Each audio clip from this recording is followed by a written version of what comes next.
you? I just want to check and make sure that Facebook is sharing this into the group, because I don't want to start talking away if nobody is there.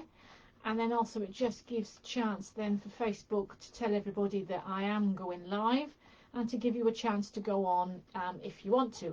Yes, I'm there. Excellent. Thank you, Facebook. So well, welcome. Hello. For those that you might be new, welcome. You're new to the group, welcome. I'm Ali Brown. You probably know that by now.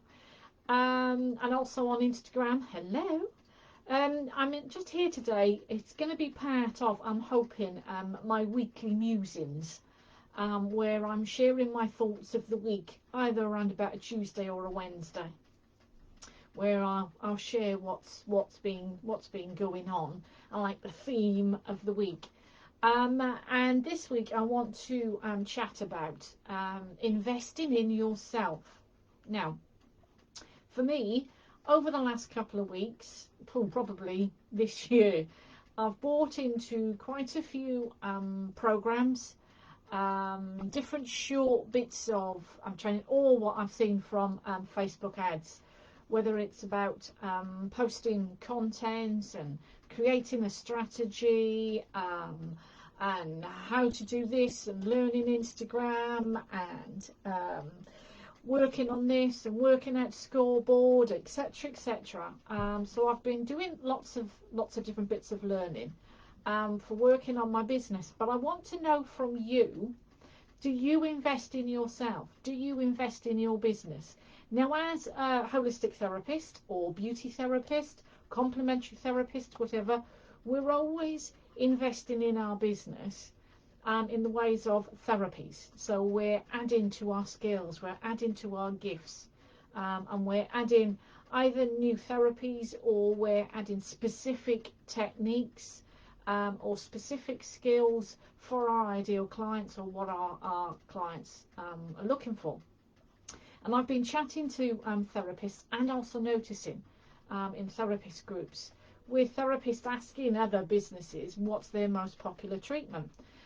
But my question always is, you know, why are they asking what's the popular treatment? Is it just an interest? Or, as most of them are trying to find out what next therapy they should do to add to their own list of services? Because they believe if they offer a popular therapy, then they'll get clients through the door. And my big thing that is, you know, don't keep adding to your list of therapies. I'm guilty of that. I've got a whole long list of therapies that I've trained in over the years, because I've got a passion for my therapies, and a lot of it ended up coming down to it's what I wanted to learn, which is fine. And now I've got my toolbox. I've got my little core of treatments that I provide, and my core toolbox that I can turn to if I need to. But what I would interested in is, do you invest in getting knowledge for your business? So it's the working on your business. Do you invest in yourself to find out about social media? Do you invest in yourself to find out on how to post, or what to do, how to create reels, or what to do on Instagram?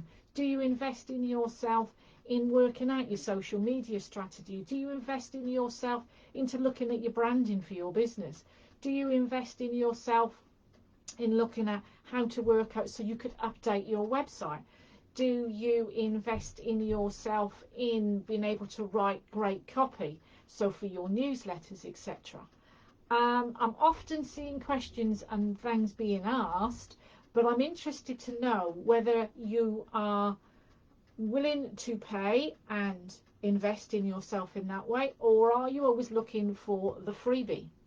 Freebies are great, but you can, and I mean, I use freebies, and I know that I offer freebies myself, but sometimes you can get into the freebie, which normally then leads you on to paying a course or workshop or training with that person, which is absolutely fine. I have no problems with that, and whatever I attend, if there's like the sales pitch at the end. And I always say that to all my speakers on the FHT meeting, that if you're there giving 45 minutes of your time, you're perfectly welcome to give a pitch at the end of any training you do, or your business, or what you're looking for, type of clients, whatever, because you've done that talk and given that information. And that's why I like joining on to challenges, to learn from other people and to see what the next step is. Because again, if you're doing a part of a business, you have that sales funnel where you bring people in. I know a lot of people don't like the term sales funnel these days, but it's where people come across you either on social media, something like that. You feed them through into your website, maybe into your newsletter, building and nurturing that relationship until they book. And then the funnel then goes out as, again, you nurture it, that client experience, and you keep in touch with them, that follow-up afterwards. And I also, when I go through and I sign up for any challenge, or I sign up for any download, I like to see the process of the way they take me through to the purchase, to what happens afterwards. Because sometimes you may have come across it yourself. You might buy something on the internet, and then it says, oh, before you go, would you like to look at this other offer? And again, if you're looking at therapists, we very rarely do that. And I must admit, I don't do that myself yet. I did a challenge this, as I said, over last week, and she was using the Facebook Messenger system, whether it's part of ManyChat. I know I have used ManyChat, and I got an owl. I got Taffy Owl, or Morecambe the Wise, whichever you want to call him. This is his official name, his official title. I've got that if anybody signs up or messages me through Facebook, through the Facebook business, if it's the first time, then they get Taffy Owl saying hello to them. So it's that system through ManyChat. And the challenge I did last week was she was using a fabulous, it might have been ManyChat, might have been something else, but a fabulous system in keeping in touch, sending reminders, etc., through Facebook Messenger, which was great for me, having a reminder at 10 o'clock, 5 to 10 in the morning, that she was going live that morning. The only thing I found was that the group was rather large, and I was a bit of the wallflower. It was a bit overwhelming for me, so I sort of stood back and didn't contribute much to the group.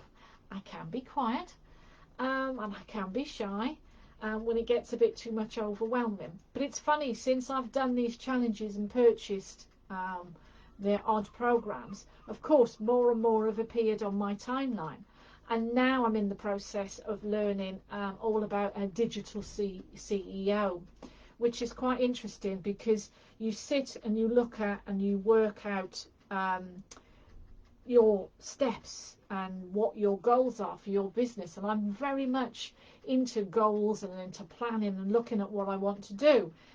And again, it's where I've hit some blocks. It's where I've hit some blocks myself, because I've talked about this in the past to the mastermind members, to the academy members, that I say to them that businesses, they all talk about money at the moment, and I'm really not comfortable with that. But I'm getting more and more workshops, things that are coming into me and being shown to me, and I'm joining them, where they are talking more and more about the money goals and the big money goals. So I'm starting to wonder if it's me, whether it's me with my own block, that's something that I need to work at, or that I need to write down to define, do I want to aim for that money, or do I want to sort of keep that lower target that I'm happy with? And it's times like this that it's working and investing on your business and what you want to do and what you want to achieve. I had a client, a therapist, come back onto the membership this week, that she was a member for 2 years, 4 years ago. We keep in touch, obviously, on Facebook, and she's part of that flow that in my the hub, where I keep in touch with everybody that's worked or trained with me in the past. And after 4 years, she's come back because she's ready to step up again with her business. There's things that she needs to focus on, and she still loves to follow me and what I'm doing. So she's been, busy now that she's stepping up and we started a program with her yesterday of what she's got to do over the next couple of weeks. So I'll pop up with a Zoom with her again next week to see how she is, how she's getting on with the tasks that we've set and the path that we've set her on. But again, it was that commitment she'd made to investing on her business, to investing in herself, to help her business. And this is sort of what this is all about today, is do you look at it? Are you one of those that go, oh yeah, what therapy can I do next? I love hot shell, lava shells, or I'd really love to do hot stones. I mean, I'm teaching that myself as well now that I've, earlier on this year, I got up onto the training side and run my own training courses. But with my training courses, you also get the business side of it. They can't get away from that with me. I do take them through that business process that they learn and get help with that as well. But do you do that separately? Do you look at it and say, right, what do I need to look at? Do you look at things like Instagram and I hear about it and I say, no, I don't know the tech. Do you set up newsletters? Or does just the thought of setting up a newsletter and taking on a platform like MailChimp or MailerLite, does that absolutely put the fear in you and put you totally out of your comfort zone and you're technophobe and you don't want to deal with it because it's the tech? Which is where the academy comes in, because it's not only that business help, it's showing you how to do it. But it's interesting that the more you look at it, the more you look, the more that you join things, the challenges, the little offer programs that you download, the more it comes up, which is pretty obvious. It's the marketing technique for Facebook and Google and whatever else. So it's more of these you see. And of course, it's the more I put all of this together, the more that I work on this and take part in these programs. It's the benefit for my academy members, because if there's anything there that I can learn, if there's anything new that I can adapt and put together, then they get the benefit of that they get the benefit that I'll put the whole thing together for them as therapists, that they can then put that system in place. So I'm looking forward to having a go at this digital CEO and to see whether this will benefit me and whether I can tweak this to help therapists in their business. Because sometimes I think that we don't focus enough. And it's why I've got the workshop at the end of the month, which is all about, it's almost like a mini business retreat where we just take time out to refocus, review, hopefully get some motivation back to work for the next 6 months, to work with the second half of the year. And I do hope you're going to join me for that. But that's my query, that's my question to you, and I'd love it if you could give me some answers in the comments below, just to let me know, do you invest in your business? Is there anything that you struggle with? Or is it that that you hope that you'll find things on the internet that will get you through, but then I think it might be time for you to step up, for you to invest in that, to look at more of working it out that you can work better on your business. So let me know, how are you with working on your business? How are you with investing in yourself for your business? Are you good? Or are you one of those that buries your head in the sand and just love to work with your clients and the therapies only? Let me know.